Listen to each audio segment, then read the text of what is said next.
مسلم league نون اور Pakistan Peoples party دو الگ الگ سوچ، زاویے اور نظریات کی جماعتیں ہیں۔ دونوں جماعتیں اس ملک پہ کئی بار حکومت کر چکی ہیں۔ ان دونوں جماعتوں میں لڑائی کی بھی طویل اور پرانی تاریخ ہے۔ نہ یہ دونوں فطری اتحادی ہیں اور نہ ہی ازلی دشمن، لیکن ان کی دوستی اور دشمنی میں ایک چیز مشترک ہے اور وہ یہ ہے سیاسی مفاد۔ جب ان کا سیاسی مفاد ایک دوسرے کے ساتھ جڑا، یہ ایک دوسرے کے ساتھ ایسے جڑ گئے جیسے صدیوں سے اسی ایک لمحے کی تلاش میں تھے۔ ان کے اتحاد اور لڑائی میں ایک چیز یہ بھی مشترک ہے کہ یہ دونوں اسی وقت ایک دوسرے کے قریب آتے ہیں جب کوئی تیسری قوت ان کو چیلنج کرتی ہے، اور جب تک تیسرا فریق ایکٹیو رہتا ہے یہ دونوں جماعتیں ایک دوسرے کے ساتھ جڑی رہتی ہیں۔ لیکن جیسے ہی وہ خطرہ ختم ہوتا ہے نا یا کم ہوتا ہے تو ان کی لڑائی دوبارہ وہیں سے شروع ہو جاتی ہے جہاں سے ختم ہوئی تھی، یعنی مفاد ختم تو کھیل ختم۔ 90 کی دہائی میں دونوں جماعتوں نے 10 سال ایک دوسرے کا جلوس نکالنے میں ہی گزار دیے، ایک دوسرے کو جھوٹا اور کرپٹ کہا، مقدمات بنوائے، محلاتی سازشوں کے مہرے بنے۔ لیکن جب جنرل مشرف کا مارشل لاء لگا اور یہ دونوں سیاست سے آؤٹ ہوئے تو ان کا سیاسی مفاد اتحاد سے جڑ گیا اور اس اتحاد سے میثاق جمہوریت نکل آیا۔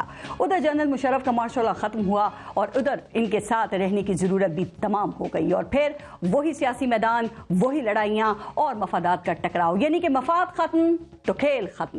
پاکستان پیپلز پارٹی حکومت میں آئی تو نون لیگ سپریم کورٹ کے ساتھ کھڑی ہو گئی۔ چیف جسٹس افتخار چودھری کے ہر اچھے برے فیصلے کی حمایت نون لیگ کا سیاسی منشور بن گئی۔ میمو گیٹ ہو، NRO کا کیس ہو، سو اس حکام کو خط نون لیگ نے پاکستان پیپلز پارٹی کے وزیر اعظم کو نااہل کروانے میں اپنا بھرپور کردار ادا کیا۔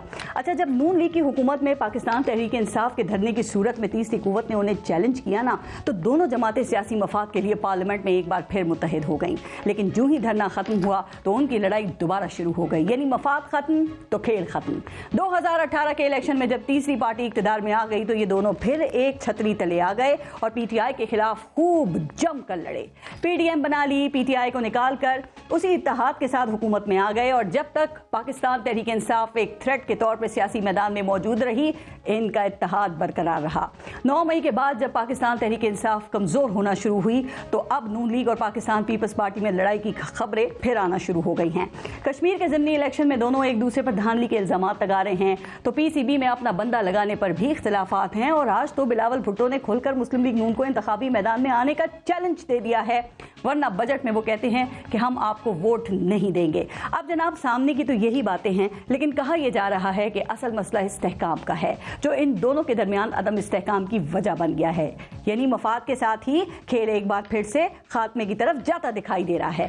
تو اب سوال یہ ہے کہ کیا پاکستان پیپلز پارٹی اور نون لیگ الیکشن تک ایک دوسرے کے ساتھ رہ پائیں گی یا دونوں جماعتیں پہلے ہی ایک دوسرے کو للکارتی نظر آئیں گی؟